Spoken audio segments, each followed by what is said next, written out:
नमस्कार, स्वागत है आपका प्रेप शॉट में।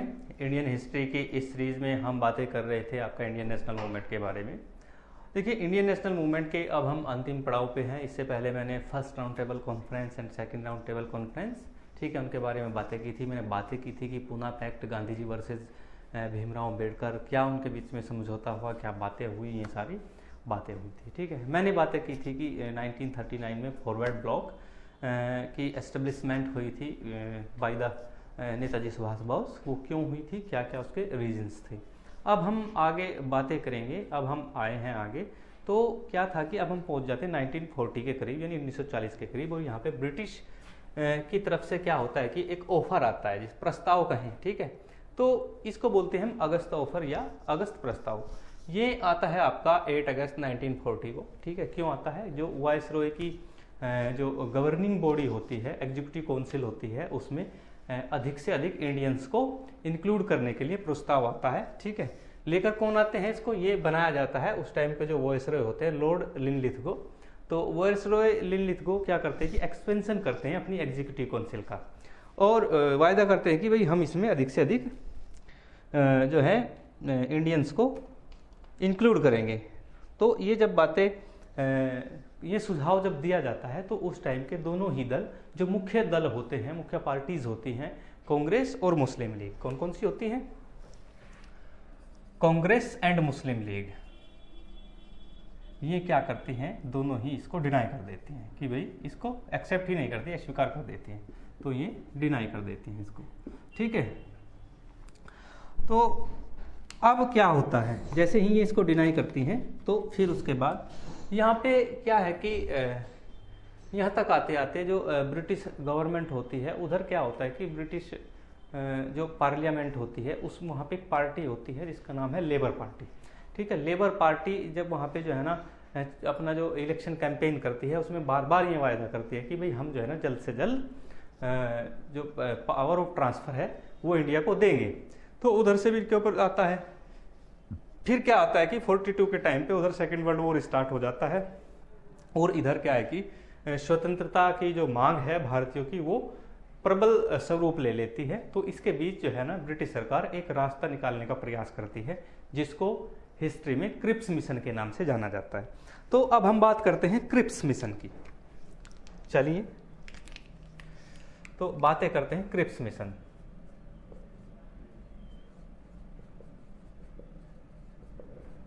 ठीक है, जो आपका क्रिप्स मिशन है ये आता है 1942 में, 1942 में आपका क्रिप्स मिशन आता है। अगर इसकी डेट की बात करें तो ये आता है 11 मार्च 1942, 11 मार्च 1942। ठीक है, और इसको डिक्लेयर किया जाता है विंस्टन चर्चिल के द्वारा। तो डिक्लेयर्ड बाय विंस्टन चर्चिल। ठीक है, तो चर्चिल यहाँ पे क्या है कि प्रयास करते हैं कि कोई जो है मध्य मार्ग निकाला जाए, कोई बीच का रास्ता निकाला जाए।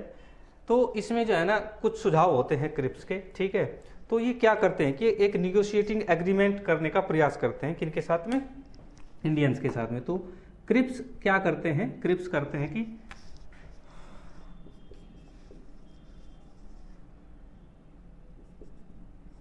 Negotiate an agreement. तो एक एग्रीमेंट निगोशिएट करने के लिए ये आते हैं। ठीक है, इसके साथ में विद द नेशनलिस्ट लीडर, जो उस टाइम के राष्ट्रीय लीडर होते हैं, leader of Congress, nationalist leader of Congress, यानी कांग्रेस के जो नेशनलिस्ट लीडर हैं उनके साथ ये निगोशिएट करने आते हैं। एंड मुस्लिम लीग, यानी दोनों से बातें करने के लिए ये आते हैं। ठीक है, इसको जो है क्रिप्स मिशन के नाम से जाना जाता है। देखिए, जब ये इनसे जो है निगोशिएट करते हैं कांग्रेस व ऑल इंडिया मुस्लिम लीग से, ठीक है, तो इसमें सुझाव देते हैं। वो बोलते हैं कि अभी जो है ना सेकेंड वर्ल्ड वार चल रहा है, कि आप ये जो इंडिपेंडेंस की जो डिमांड है इसको कुछ दिन के लिए रोक दीजिए। जैसे ही सेकेंड वर्ल्ड वार जो है खत्म होगा, उसके बाद हम आपको डोमिनियन स्टेटस दे देंगे। तो इनकी ये बातें थे। तो क्या था, क्योंकि after the second world war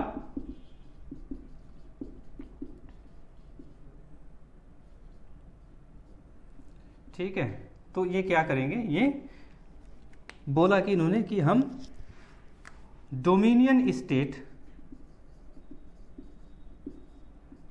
status दे देंगे आपको, ठीक है, यानी अधिराज्य का दर्जा दे दिया जाएगा आपको, ठीक है। तो इसको क्या किया कि कांग्रेस ने डिनाई कर दिया कि भाई नहीं, ठीक है, कि भाई हम नहीं लेंगे, हम आपका ये प्रावधान नहीं मानते। बल्कि महात्मा गांधी ने इसमें एक लाइन कही थी जो हिस्ट्री में बहुत ही फेमस है। तो महात्मा गांधी ने क्या बोला, वो बोला कि ये तो एक जो है ना ऐसा चेक है जिसको भविष्य में भुनाने की कोई गारंटी नहीं है फेलियर बैंक के द्वारा। तो इसको बोला था इन्होंने ए post dated cheque,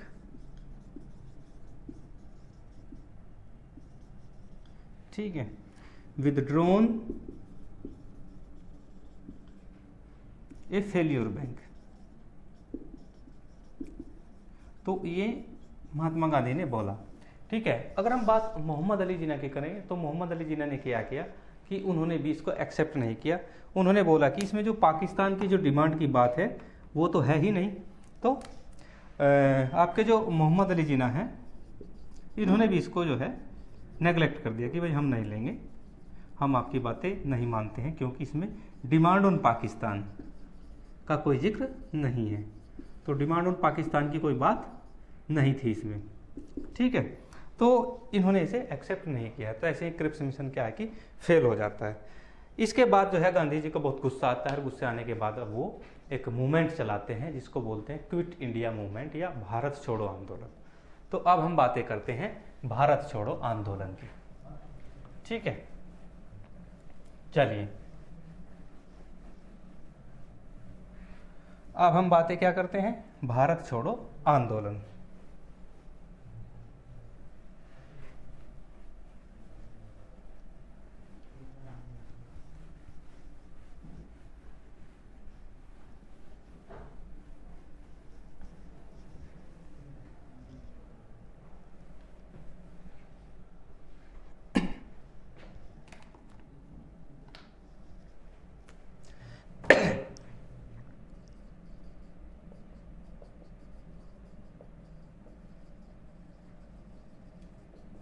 quit India movement,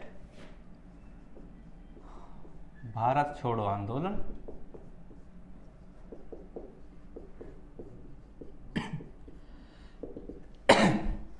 तो ये स्टार्ट होता है आपका 8 अगस्त 1942 को, ठीक है, 1942 को। और किसके द्वारा स्टार्ट किया जाता है, स्टार्टेड बाय महात्मा गांधी, ठीक है। तो महात्मा गांधी क्या है, भारत छोड़ो आंदोलन का प्रारंभ करते हैं। तो होता क्या है भारत छोड़ो आंदोलन, तो इसमें गांधी जी क्या कहते हैं कि भाई वो डिमांड करते हैं कि अब यहाँ पे ब्रिटिश रूल बिल्कुल खत्म होना चाहिए और आपको इंस्टेंटली इंडिया छोड़ देना चाहिए, ठीक है। तो इसमें गांधी जी की जो डिमांड होती है,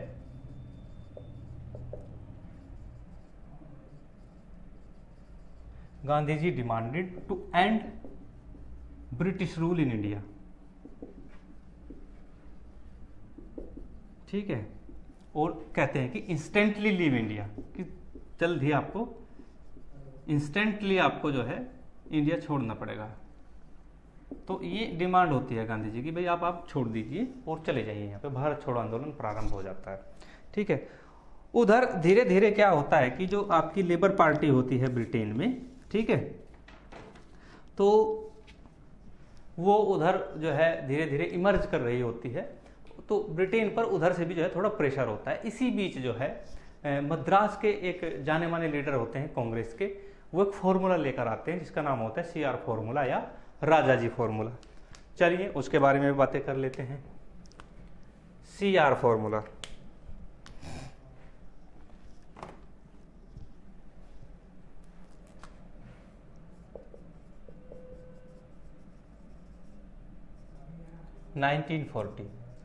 ठीक है। तो इसको हम क्या है, राजाजी फॉर्मूला के नाम से भी जानते हैं।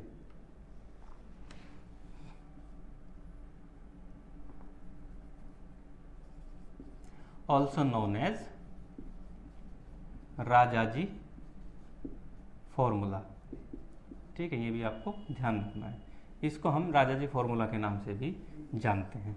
था क्या आपका राजा जी फॉर्मूला एक्चुअली मद्रास के एक मैंने बताया कि लीडर होते हैं जिनका नाम होता है चक्रवर्ती राजगोपालाचारी या चक्रवर्ती राजगोपालाचारी।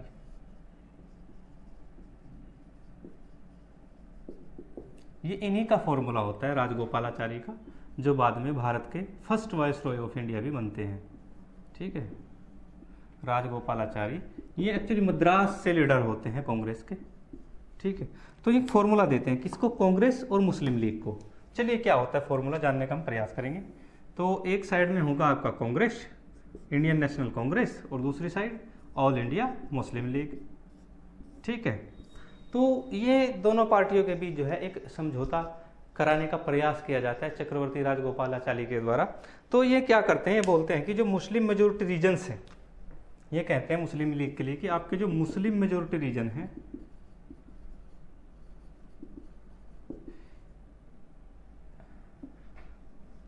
जो मेजोरिटी में है, ठीक है, तो उनमें हम क्या करते हैं, हम अभी इस बात को यहीं पे रोकते हैं, उसमें बाद में रेफरेंडम करा लिया जाएगा कि भाई कौन पाकिस्तान में रहना चाहता है और या हिंदुस्तान में रहना चाहता है। तो यहाँ पे बात हुई थी रेफरेंडम की, यानी जनमत संग्रह। और तब तक जो है इन्होंने बोला कि जो डिफेंस और कम्युनिकेशंस हैं, यानी डिफेंस, कम्युनिकेशन, ठीक है, और आपके टेलीकॉम, ये जो डिपार्टमेंट हैं, ये जो है अब इंटरिम जो गवर्नमेंट बनेगी उसी के पास रहेंगे। तो इसी को क्या किया कि जो आपके जो मोहम्मद अली जिन्ना थे, ठीक है, यानी ये जो चीजें हैं ये जॉइंटली रन करेंगी दोनों डोमिनियन की। तब तक क्या करेंगे, जॉइंटली रन। ठीक है, तो इसमें जो है इस फॉर्मूले को जो है मोहम्मद अली जिन्ना ने ये कहकर ठुकरा दिया कि मुझे आधा अधूरा पाकिस्तान नहीं चाहिए, मुझे जो है मुकम्मल पाकिस्तान चाहिए, मैं सड़कला पाकिस्तान लेने के लिए तैयार नहीं हूं। तो ये जो फॉर्मूला था आपका शियार फॉर्मूला, इसको जो है डिनाई कर दिया गया, किसके द्वारा, मोहम्मद अली जिन्ना के द्वारा। ये आपको ध्यान रखना है। तो मोहम्मद अली जिन्ना ने क्या किया, इसको डिनाई कर दिया, तो ये फॉर्मूला यहीं पे फेल हो जाता है। ठीक है, फिर उसके बाद आगे चलते हैं, हम आगे बात करते हैं आगे। फिर इसके बाद शिमला में ये सभी इन दोनों जो लीडर्स होते हैं उनके कुछ लीडर्स की बैठक होती है। हिस्ट्री में जो ये माना जाता है, इसको शिमला कॉन्फ्रेंस के नाम से या वेवेल प्लान के नाम से भी जाना जाता है। चलिए अब हेडिंग डाल लेते हैं, Shimla conference.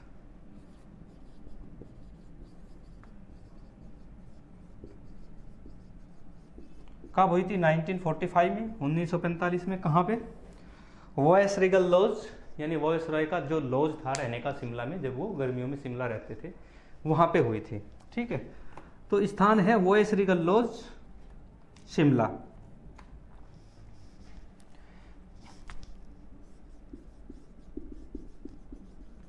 Voice Regal lodge Shimla. ठीक है, तो शिमला में वॉयस रॉय का जो हाउस था वहां पे ये बैठक होती है। इसमें जो मुस्लिम लीग होती है, मुस्लिम लीग की तरफ से नेतृत्व करते हैं आपके मोहम्मद अली जिन्ना। तो लिख देते हैं, तो मुस्लिम लीग की तरफ से कौन नेतृत्व करते हैं,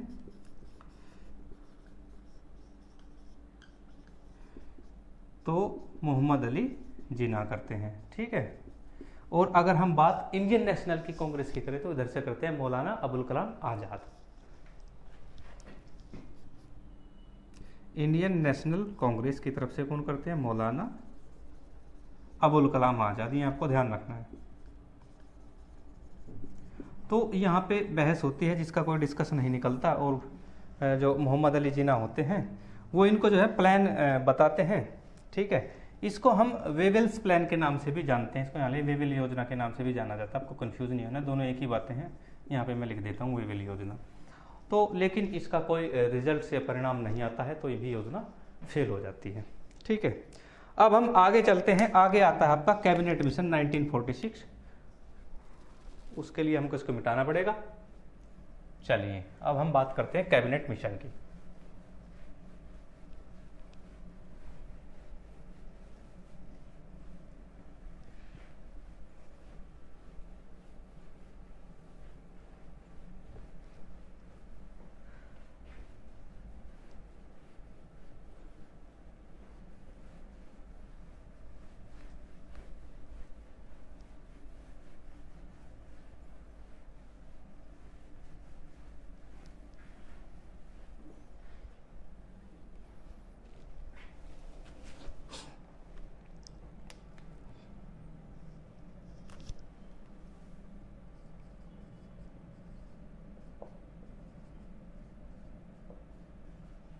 अब आता है आपका cabinet mission 1946।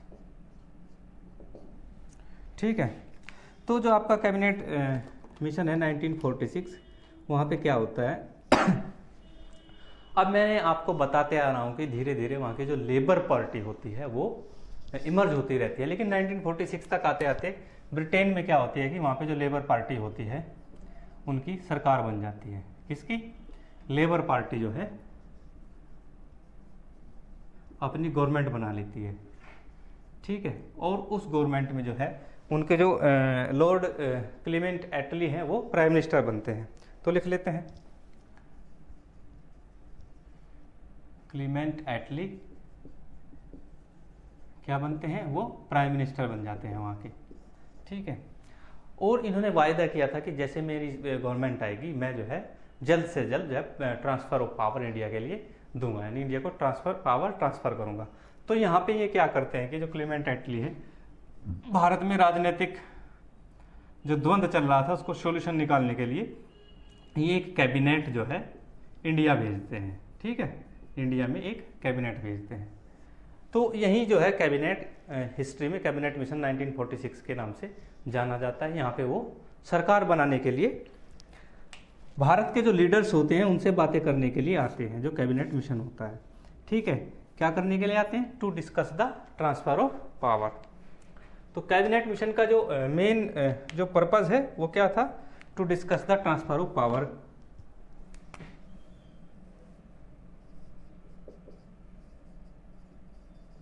To discuss the transfer of power. किसके साथ डिस्कस करना था इनको? इनको डिस्कस करना था जो पॉलिटिकल लीडरशिप थी इंडिया की। ठीक है, पॉलिटिकल लीडरशिप। और पॉलिटिकल लीडरशिप में जो मुख्य जो लोग थे, देखिए इसमें हमें ऐसे समझेंगे, सबसे पहले तो थी कांग्रेस। ठीक है, जो कांग्रेस है ये इसकी जो प्रकृति थी वो सेक्युलर थी। ठीक है, दूसरी थी आपकी ऑल इंडिया मुस्लिम लीग। ठीक है, जिसमें मोहम्मद अली जिन्ना जो ये पाकिस्तान की अलग से डिमांड कर रहे थे।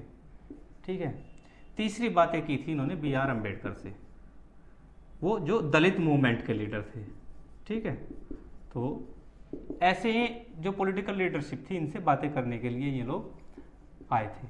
ठीक है, तो इसको जो है कैबिनेट मिशन के नाम से जाना जाता है। ठीक है, आगे चलते हैं। कैबिनेट मिशन जो इंडिया आया वो 24 मार्च 1940 को इंडिया आया। कब आया? 24 मार्च 1946। और यहाँ पे जो कैबिनेट मिशन था उसमें के 3 मेंबर्स थे। ठीक है, सबसे पहले सर स्टैनफोर्ड क्रिप्स, जो पहले भी भारत सचिव रह चुके थे। इनको जानकारी थी अच्छी, इसलिए इनको भेजा गया था। Sir Stanford Cripps, AV Alexander,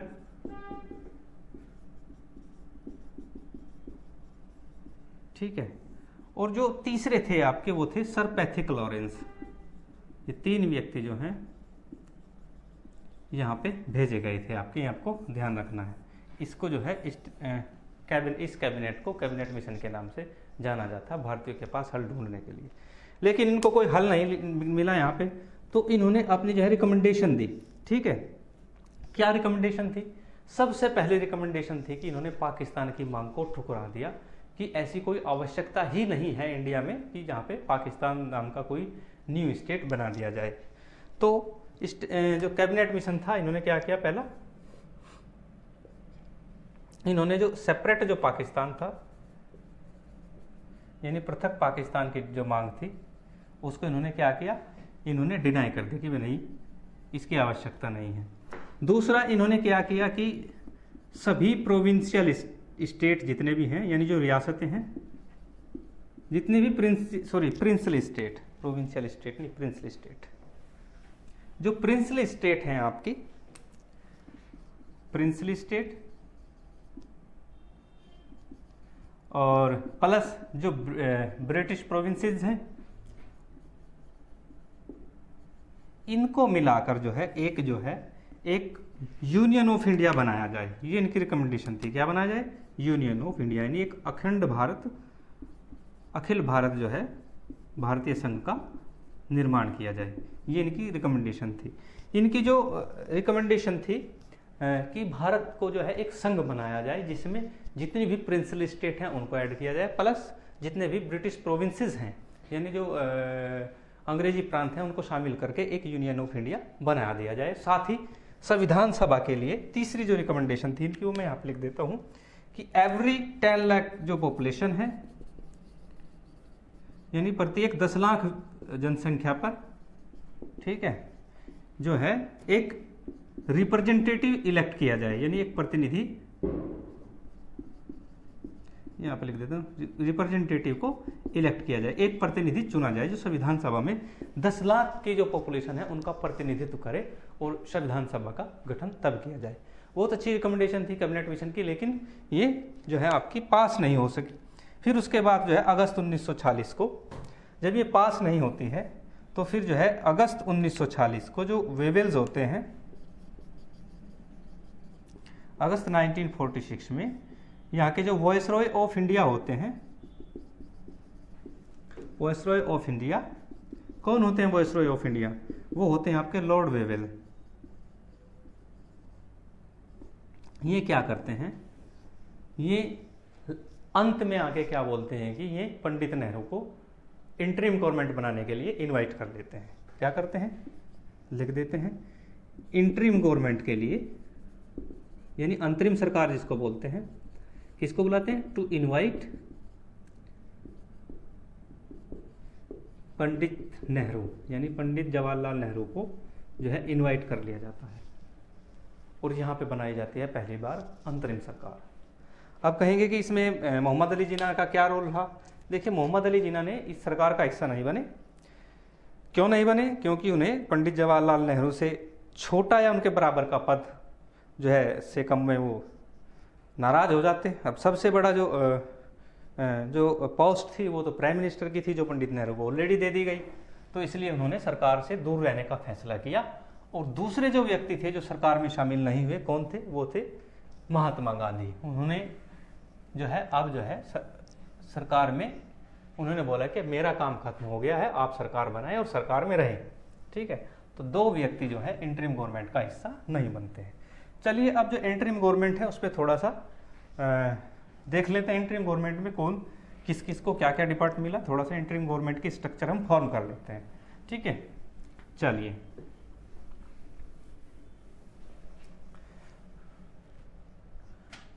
क्या थी इंटरिम गवर्नमेंट की स्ट्रक्चर?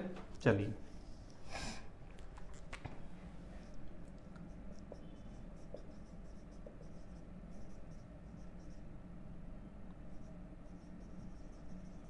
अंतरिम सरकार बोलते हैं इसको।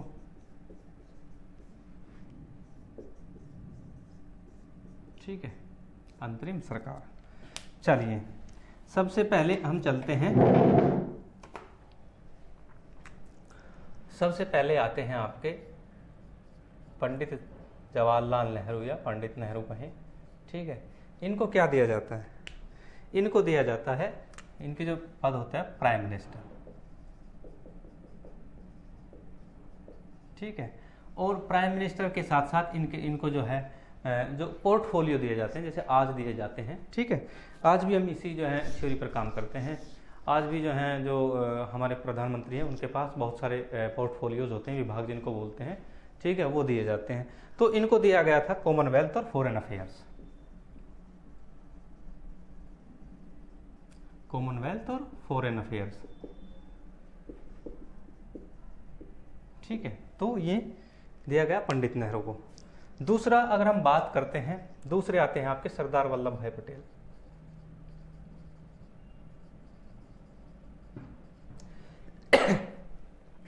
सरदार वल्लभ भाई पटेल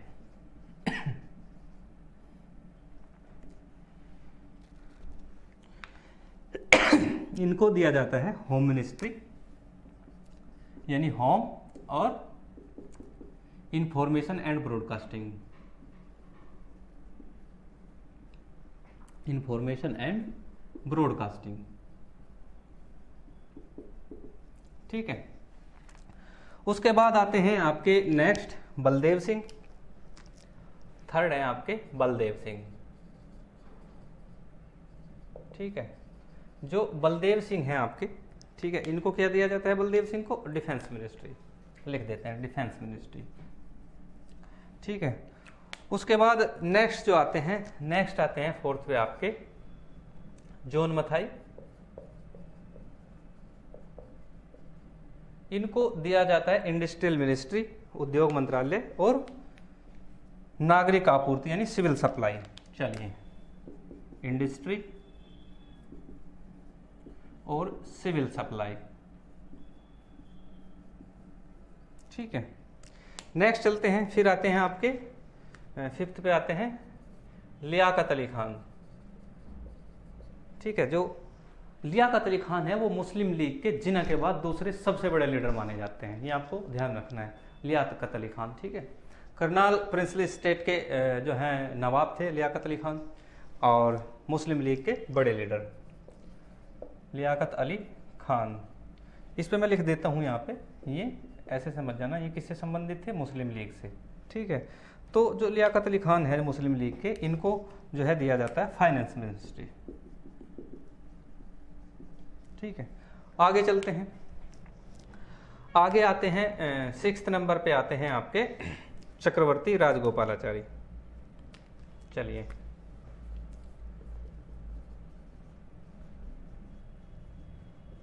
चक्रवर्ती राजगोपालाचारी, और इनको दिया जाता है एजुकेशन, इनको क्या दिया जाता है, एजुकेशन, ठीक है। नेक्स्ट चलते हैं सेवेंथ पे, सेवेंथ पे आते हैं आपके डॉक्टर राजेंद्र प्रसाद,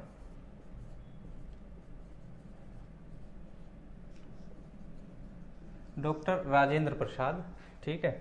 और डॉक्टर जो राजेंद्र प्रसाद है, इनको क्या दिया जाता है, राजेंद्र प्रसाद को दिया जाता है food and agriculture, food and agriculture, ये आपको ध्यान रखना, एग्जाम में पूछ लिया जाता है कि किसके पास क्या था। अब चलो एक और कोई ले लेते हैं, मुस्लिम लीग वाला उठा लेते हैं। तो मुस्लिम लीग में कौन थे, जोगेंद्र नाथ मंडल, मुस्लिम लीग का दलित चेहरा, दलित मुस्लिम कॉम्बिनेशन का चेहरा जोगेंद्र नाथ मंडल, ठीक है। बंगाल के रहने वाले थे जोगेंद्र नाथ मंडल, ठीक है, लिख देता हूं, ये भी मुस्लिम लीग से संबंधित थे। और इनको क्या दिया गया था, इनको दिया गया था लॉ मिनिस्ट्री, ठीक है। तो इनको विभाग दिया गया था लॉ, ये आपको ध्यान रखना है। उसके आगे चलते हैं, उसके आगे आते हैं आपके नाइन्थ पे। नाइन्थ पे अगर हम बात करें, फिर आते हैं आसफ अली, कांग्रेस के लीडर थे आसफ अली, ठीक है। और आसफ अली को जो दिया गया था डिपार्टमेंट, वो दिया गया था रेलवे, ठीक है। आसफ अली को क्या दिया गया था, रेलवे। कई बार एग्जाम में पूछा गया है कि आसफ अली को कौन सा डिपार्टमेंट इंतरिम सरकार में दिया गया था, तो आपको आंसर देना है रेलवे, इनको दिया गया था, रेलवे मिनिस्ट्री जिसको बोलते हैं। फिर आते हैं 10th पे जगजीवन राम, कांग्रेस का जो है दलित फेस थे जगजीवन राम, ठीक है। तो ध्यान रखना है, Jagjivan Ram Dalit face of Indian National Congress, Jagjivan Ram, ठीक है। तो इनको कौन सा दिया गया था, इनको दी गई थी लेबर मिनिस्ट्री। आगे चलते हैं, आगे आते हैं 11 पे आपके, 11 पे आते हैं आपके गजनफर अली खान,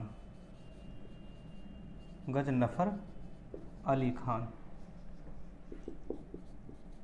गजनफर अली खान मुस्लिम लीग से संबंधित थे, ठीक है। और इनको दिया गया था हेल्थ मिनिस्ट्री, ठीक है, हेल्थ मिनिस्ट्री। आगे चलते हैं, आगे आते हैं आपके आई चुंदरीगर, कौन आते हैं, आई चुंदरीगर, आई चुंदरीगर, ये भी आपके जो हैं मुस्लिम लीग के लीडर थे। आई चुंदरीगर किससे थे, मुस्लिम लीग से। और इनको क्या दिया गया था, वाणिज्य मंत्रालय या कॉमर्स मिनिस्ट्री,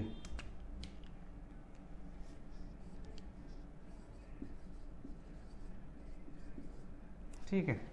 तो ये था। अब आगे चलते हैं, ये सभी जो है इंक्लूड हुए थे। 13 पे चलते हैं, 13 पे आ जाएंगे आपके आपका पंडित नेहरू, ये ठीक है, हाँ ये हो गया है। तो ये था आपका अंतरिम सरकार। मैं एक बार फिर जो है बोल देता हूँ, तो ध्यान रखना है आपको। जो अंतरिम सरकार में जो लोग थे, इसमें बात करें आपका पंडित नेहरू हैं। पंडित नेहरू क्या है? प्राइम मिनिस्टर हैं, और इनके पास कॉमनवेल्थ और फॉरेन अफेयर्स था। उसके बाद सरदार वल्लभ भाई पटेल होम मिनिस्ट्री थी, Baldev Singh defence ministry, John Mathai industry, Liaquat Ali Khan Muslim League से संबंधित थे, इनको दिया गया था फाइनेंस। ये आपको ध्यान रखना है। फिर उसके बाद आते हैं चक्रवर्ती राजगोपालाचारी एजुकेशन, डॉक्टर राजेंद्र प्रसाद जो है फूड एंड एग्रीकल्चर, जोगेंद्र नाथ मंडल को दिया गया है लॉ, आसफ अली को रेलवे, जगजीवन राम को लेबर मिनिस्ट्री, गजनफर अली खान को हेल्थ मिनिस्ट्री, और लास्ट में आई चंद्रिका जो मुस्लिम लीग से संबंधित थे उनको दिया गया था कॉमर्स मिनिस्ट्री यानी वाणिज्य मंत्रालय। तो ये अंतरिम सरकार थी। ये आपको याद रखना है कि अंतरिम सरकार में कौन क्या था। आगे चलते हैं, आगे हम बात करते हैं। फिर उसके बाद आता है लास्ट में, ये जो जब बन जाती है तो इसके बावजूद भी जो है मुस्लिम लीग अपनी जो पाकिस्तान की जो डिमांड है, सेपरेट पाकिस्तान की डिमांड को बंद नहीं करती है और चलती रहती है। उसके बाद जो है भारत में जो है पॉलिटिकल रिजोल्यूशन करने के लिए लास्ट में जो है लॉर्ड माउंटबेटन को भेजा जाता है, जो भारत में नेवी ऑफिसर भी रखे गए थे, और इनको बुला के जो है वायसरॉय ऑफ इंडिया बनाया जाता है। और यही आपके अंतिम वायसरॉय होते हैं लॉर्ड लुई माउंटबेटन। और जब ये यहाँ पे आते हैं एक प्लान लेकर आते हैं, ठीक है, एक प्लान के तहत यहाँ आते हैं, और वो हिस्ट्री में माउंटबेटन प्लान के नाम से जाना जाता था। तो क्या था माउंटबेटन प्लान, उसको हम जानने का प्रयास करेंगे। चलिए अब हम बात करते हैं माउंटबेटन प्लान की।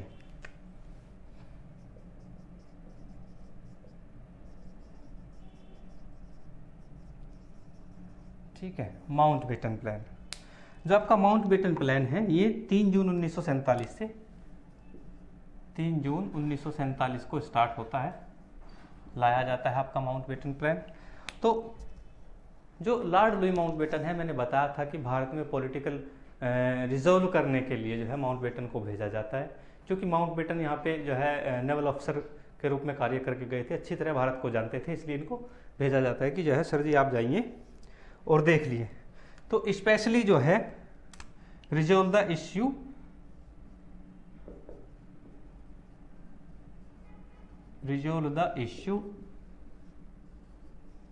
Issue to transfer the power, यानी ट्रांसफर पावर करने के लिए, टू ट्रांसफर द पावर, सत्ता के हस्तांतरण के लिए ही इनको भेजा जाता है कि आपको सत्ता का हस्तांतरण करना है।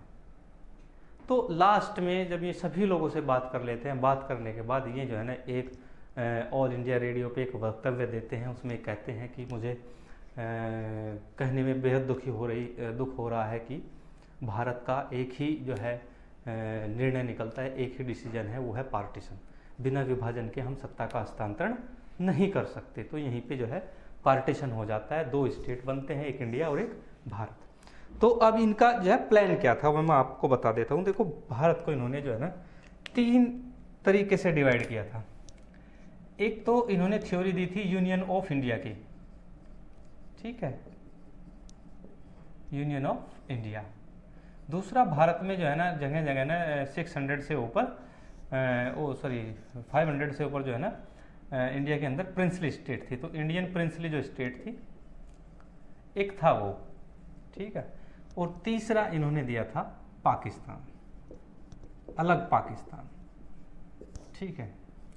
देखिए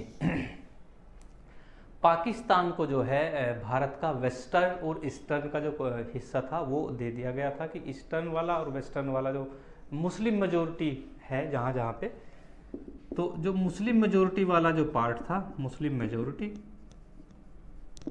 ठीक है, ईस्ट की तरफ वाला और वेस्ट की तरफ वाला, ये दोनों जो है पाकिस्तान को दे दिए गए। बाकी बचा भारत, बाकी भारत है। जहाँ तक ये प्रिंसली स्टेट की बात है, जिनकी संख्या 565 या 66 कुछ ऐसी ही थी, तो 565 लगभग प्रिंसली स्टेट थी, रियासतें थी। इनको क्या कहा कि हम आपके साथ वहीं पहुँचते हैं जहाँ हमने आपके साथ ट्रीटी की थी, कि आप जो है खुद ये तय करें कि आप कहाँ जाने हैं, या तो आप जो है इंडिपेंडेंट रह लें, ठीक है, या आप जो है किस में भी जा सकते हैं, या आप इंडिया में जा सकते हैं या पाकिस्तान के पास जा सकते हैं, आपकी अपनी चॉइस है, ठीक है। तो कुछ जो है मोस्टली जो अधिकांश जो प्रिंसली स्टेट थी उनको सरदार वल्लभ भाई पटेल ने एक जो है बाकायदा अपनी गवर्नमेंट में एक मिनिस्ट्री बनाई, जिसका नाम जो है प्रिंसली स्टेट मिनिस्ट्री यानी रियासती विभाग मंत्रालय बनाया। और मोस्टली जो आपकी स्टेट है उनको इंडिया में ज्वाइन कर लिया गया, मर्ज कर लिया गया। इसके लिए एक इंस्ट्रूमेंट ऑफ एक्सेशन साइन किया गया। इंस्ट्रूमेंट ऑफ एक्सेशन ये क्या था कि ये एक जो है ये बॉन्ड था एक टाइप का, जिसको वायसराय लॉर्ड माउंटबेटन ने रिलीज किया था। जो भी प्रिंसली स्टेट वाला इस इंस्ट्रूमेंट को साइन कर लेता था तो वो स्वतः ही उसकी पूरी की पूरी रियासत भारत में मर्ज हो जाती थी। ठीक है, तो अब क्या था कि कुछ जो स्टेट थी जिन्होंने इंडिपेंडेंट रहने का फैसला किया, यानी स्वतंत्र रहने का फैसला किया, जिसमें सबसे पहले आती है जूनागढ़, ठीक है, दूसरे पे आती है हैदराबाद, ठीक है, और थर्ड आती है जम्मू कश्मीर। ये स्टेट ने क्या बोला कि हम जो है इंडिपेंडेंट रहेंगे, तो इन्होंने इंडिपेंडेंट रहने का फैसला किया। ठीक है, तो अब क्या था कि जो आपका जूनागढ़ है यहाँ पे रेफरेंडम कराया गया। कहानी लंबी है लेकिन मैं आपको शॉर्ट में ही बता देता हूँ। क्या था कि यहाँ का जो नवाब था, नवाब मोहम्मद महावत खान था, वो क्या हुआ कि वो पाकिस्तान भाग गया, तो यहाँ पे रेफरेंडम कराकर जो है इसको क्या कर लिया गया, इसका विलय कर लिया गया, किसमें, इंडिया में। अगर हम बात हैदराबाद की करें तो यहाँ पे हमने मिलिट्री एक्शन लिया था। यहाँ पे निजाम शाही शासन था, तो मिलिट्री एक्शन के द्वारा यहाँ पे, क्योंकि ये बिल्कुल बीच में था, तो इसको भी इंडिया में सम्मिलित कर लिया गया। बात अगर करें जम्मू कश्मीर की, तो जम्मू कश्मीर की कहानी क्या है कि 1948 में यहाँ पे जो है कबायली इन्वेजन हो जाता है। जो पाकिस्तान के जो कबायली लोग होते हैं वो इस पर हमला कर देते हैं, तो इनको बचाने के लिए इंडियन आर्मी इनको सपोर्ट करती है। तो इसके बाद जो यहाँ के जो राजा होते हैं, किंग हरि सिंह, डोगरा किंग हरि सिंह होते हैं, वो क्या करते हैं, वो साइन कर देते हैं क्या, ये वाला इंस्ट्रूमेंट ऑफ एक्सेशन, और ये भी इंडिया में सम्मिलित हो जाता है। ठीक है, और इसी के साथ जो है भारत जो है आपका कंप्लीट हिंदुस्तान जो है बनकर तैयार होता है। 15 अगस्त 1947 को, इससे पहले ही जो है इंडिया आज़ाद हो जाता है। ब्रिटिश पार्लियामेंट में भारतीय स्वतंत्रता अधिनियम इंडियन इंडिपेंडेंट एक्ट 1947 जारी कर दिया जाता है। दोनों देशों के जो लीडर्स हैं उनको जो है पावर ट्रांसफर कर दी जाती है। दो देश बनते हैं, दो डोमिनियन स्टेट बन जाते हैं आपके, एक भारत और एक पाकिस्तान। तो यहीं पे इंडियन हिस्ट्री का जो आपका ये सेगमेंट है ये पूरा ख़त्म हो जाता है। तो इंडियन हिस्ट्री आज के बाद जो है ये पूरा सेगमेंट आपका कंप्लीट हो गया है। अब मुझे दीजिए इजाज़त, धन्यवाद।